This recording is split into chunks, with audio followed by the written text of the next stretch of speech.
Good morning and welcome to the SIMPLI-FI Life channel. Today I am working in a client space and we are in a storage unit, and I'm actually working with a church to organize their storage unit. Every year this church does a huge community-wide event at Christmas time, and so they have two storage units, this one and the one next door. But today we're going to be working on this side. This side holds smaller props, but most of it is going to be consumable items. Think cookie decorating or ornament decorating that they offer for the community in their event. So in addition to organizing, we're not only going to use shelving and create a really nice space floor plan so that they can access their items at all times, because as you can see from the before footage, it was just jam-packed in here and they could not see or access what they had. So we're going to give them a really nice space plan so that they can access their organized items. In addition to that, we're also going to be inventorying items for them. See, every year they have consumables that they have to repurchase.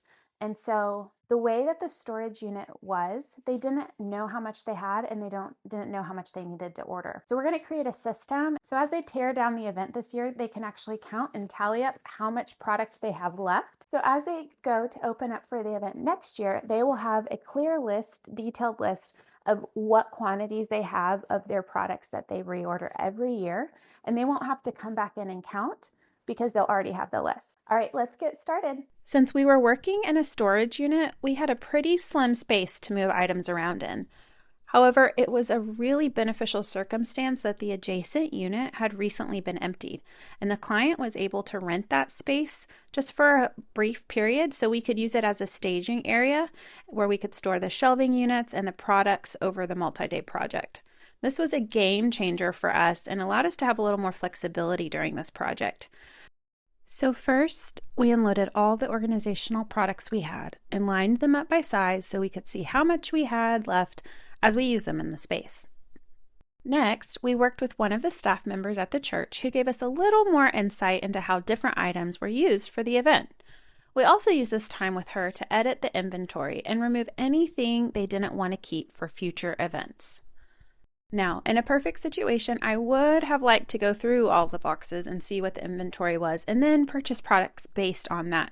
But this project was on a timeline with the event coming up and we didn't have the luxury of time, so I had to make my best guesstimate of how much product we might need and then go from there. But even with the staging area, we still had to pull all the inventory out into the hallway and then put it back in at the end of the day. So as you can see, we started by pulling the items out on the far left wall and moving them into the hallway so we could have some room to work. We then installed shelving along that far wall, creating space for us to start housing those weatherproof totes as we filled them with the inventory from the moving boxes. Now, prior to this session, I measured and found shelving units that would fill our space perfectly using almost every square inch. So going into this, I had a plan for how the shelving units were going to be laid out, but because I didn't know what type of inventory was in the boxes, and honestly, my client didn't either, I really got to do a lot of problem solving on site, which was so fun. It was like playing Tetris. Now, every year they do this event, and they have a station where the community can come and make a stuffed animal. As it turned out, like a third of the storage unit was boxes filled with stuffing for that particular station. So what we chose to do was ditch the boxes and use vacuum sealed bags. Initially, we were able to fit 3 boxes of stuffing into one jumbo vacuum seal bag, which we were super excited about. But we quickly realized that it was very heavy, which wouldn't be ideal for all the volunteers working the event. And we were also concerned about the vacuum bags getting caught or torn when the movers came to move the items from the storage unit to the church. So I did a bit more research and found a really affordable option that perfectly housed the stuffing. It would protect the vacuum bags during transport and allow the volunteers to easily roll the stuffing around the facility once the movers delivered everything on site. I'm so grateful for my teammate here because I would have been stuffing this stuffing for days if I had been by myself. So as you can see here, since the client requested an inventory list, I'm literally counting every type of stuffy form that they have and then making a note of that. Whether it was penguins or snowmen or husky dogs. We sent them a digital spreadsheet so they could access and update the quantities from the storage room or from the church.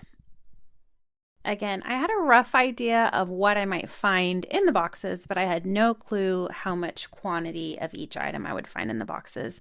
And so we really took the approach here of grouping like items with like. Thankfully, most of the boxes were semi-labeled, or we could just peek in them.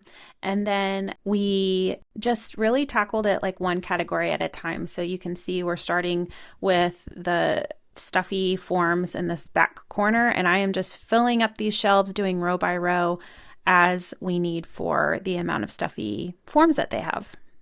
Again, you can see here I'm continuing to count how many gift bags they have, and while this was a lot of work up front, once it's done, it's so much easier to maintain. Having a prior count beforehand gave them the information that they needed to know whether they should order more or see how many they actually use for the event. And we stacked these by tens, so it was really easy at the end to just count by tens and see how many are left in the box. So this was a multi-day project, like I said, and here we are back for another day. And this day was special because my hubby got to come be the muscles on our team today, which was really fun. An interesting thing about storage units is that many of them don't have spots to plug in anything electrical. So whether you might need a light or a fan, you can see the lights kept going out on us and we had to run to the end of the hall and turn them on, which is something to note. If you happen to have a project where you're working in a storage unit, it is really helpful to have a battery operated light to keep some form of light on while you're working. So here you can see the rolling bags that we found that worked great for stuffing and for the inflatable blow-ups. And they've got handles, wheels on the bottom. The clients can just easily roll them around their facilities. So the last big section that we inventoried was what they called the road to Bethlehem. So it was like a living nativity, and they set up these different stations that held different props for their living nativity. This took quite a while on the inventory end because the client needed us to make an itemized list of everything in the box. So to do this, not only did we have to list quantities as well as accurate descriptions so the volunteers would know exactly what fit into which box and be able to put it back exactly how it was. And this got a little tricky because it was like 1 terracotta cup without a handle, 4 terracotta cups with a handle, 4 small terracotta plates, 6 medium terracotta plate. Like, we had to get really descriptive so that the volunteers would know exactly what all needed to come back. But what is great is now if they want to purchase additional props, they can easily come to the storage unit and look on the side of the box and look at the inventory list and see what's all in it, or they can look from their digital version that we also gave them as well. So they don't have to wonder if they already have it. They can already know what they have and either add to their collection, or if they want to replace something, that's an option too. Something else to note is we came across a few items that were broken in storage just because they weren't stored properly. The boxes got crushed and things were sitting and heavy on it. And so one of the reasons I love these weather-tight totes is because they're dust-proof, waterproof, but also they are solid. They aren't going to crush under the weight like a cardboard box would. And so it's really important, especially if you're storing something that's a little bit fragile, to make sure that it has adequate storage so that it can last for a really long time. So the last step is just taking all of our temporary labels off and putting permanent labels on the totes, the bags, and then on the shelving too, so that they know where to put the items back after the event. So here's the final space. As you can see, you've got clear aisles with easy to get to inventory, and you actually can circle around the back of it, kind of like a racetrack. So even if the garage door was closed, they could be in there and get from the front to the back in either side of the space with no problem. Our client was super happy with our results, and they actually sent me this message in an email after they had their big event. She said, "Our storage units are repacked, neat, tidy, clearly labeled, and so functional thanks to you and your amazing work. I'm so grateful for you and your team. You helped us turn an 8-week setup and teardown into a 9-day setup and teardown." And that just means the world to me. So I hope you enjoyed getting to watch this before and after. Please make sure to like and subscribe, and I will catch you on the next one.